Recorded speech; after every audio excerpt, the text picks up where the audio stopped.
and you have to seriously reflect upon the effects of slavery and how it is the vestiges of that effect in the lives. Your logic is manifestly attractive.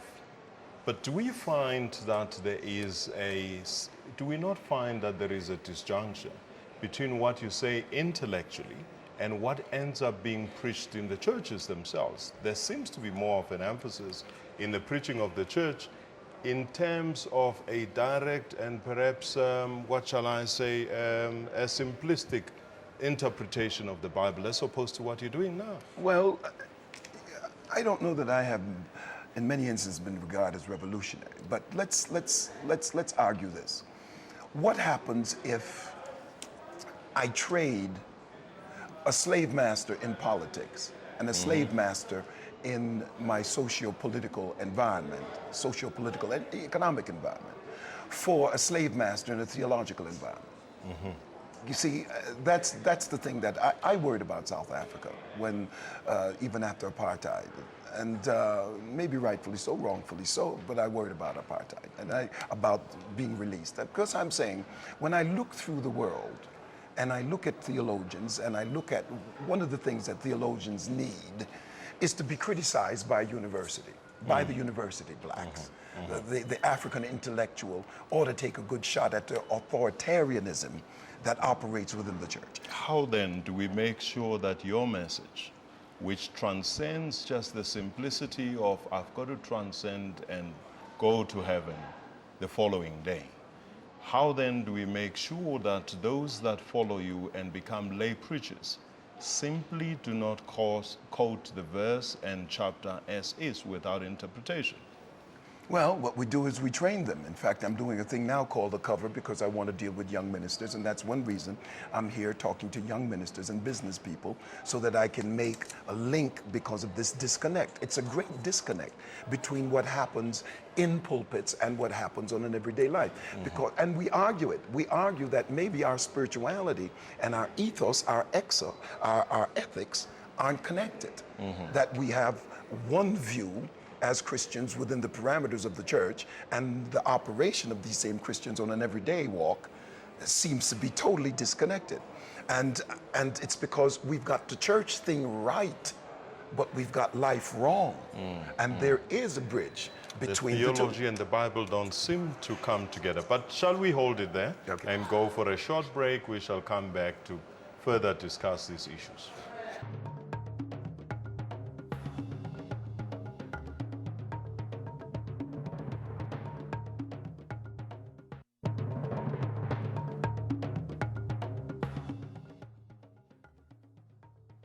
You're back with the African Diaspora, and you're still with us on SABC News International.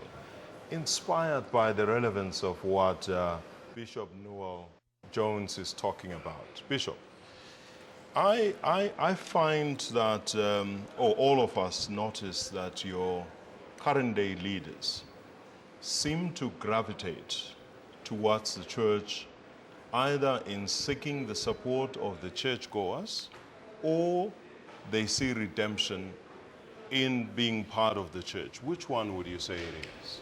Well, what I would say, the question's sort of difficult to answer because I think it might be a little of both. But I am viewing the whole thing from a more practical standpoint now. I have to say that you want to go forward and not lose your core group.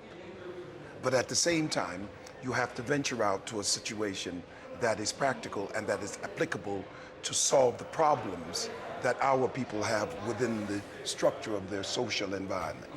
And in order to do that, you have got to equip them or empower them to operate outside of the church environment, which means that, to me, redemption now becomes normalcy. Because I believe that our people have lived so long on both sides of the Atlantic in an abnormal environment. And the psychological, the family, and all of the things that it has brought has left us in an abnormal operation. So before we go to transcendental, what we need to do is to make sure that we can bring people within the confines of the church to a state of normalcy. Normalcy in the way they think about their family, normalcy in the way they operate within the social environment that they're given, normalcy in the way they deal with their opportunities and education. And we have to bring them to that place. And I think that's redemption. This new theology, if I were to call it that, perhaps it is not new, it's what theology should have been in the first instance. It teaches people to challenge their socio-economic environments. It teaches them to be alive within the sphere in which they find themselves, contrary to what is conventional theology, where there is a docility and acceptance of one's own circumstances, so to speak. Doesn't that bring into direct conflict with leadership, political leadership, where they would have otherwise preferred this docility? Well, in my case, in LA, I happen to have the mayor's cell phone number. I happen to have a Congresswoman Maxine Waters' cell phone number. I happen to have the cell phone numbers of most of my politicians. And the reason is, I get them elected. How do I get them elected?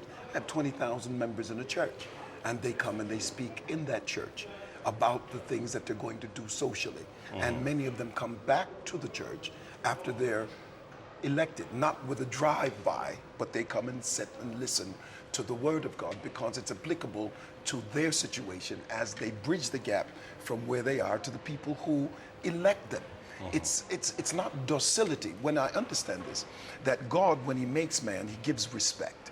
He gives respect to man because he understands the intellect. He understands his cognitive energy. He understands his ability.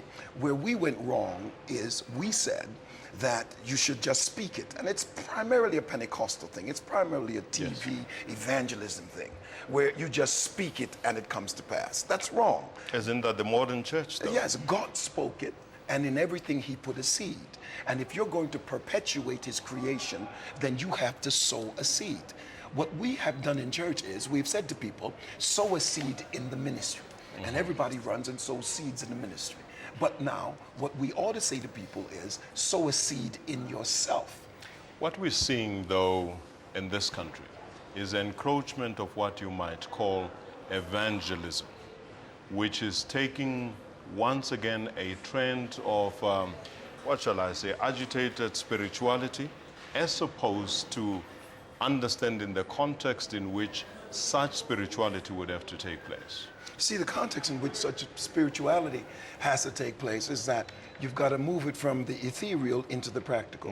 What good is it for me just to go to church, have a wonderful time in the house of God, and not be able to transfer that to my everyday living, to my economic situation, to how I feel about myself, how I operate within the parameters of my social context? How do I view others who aren't like me?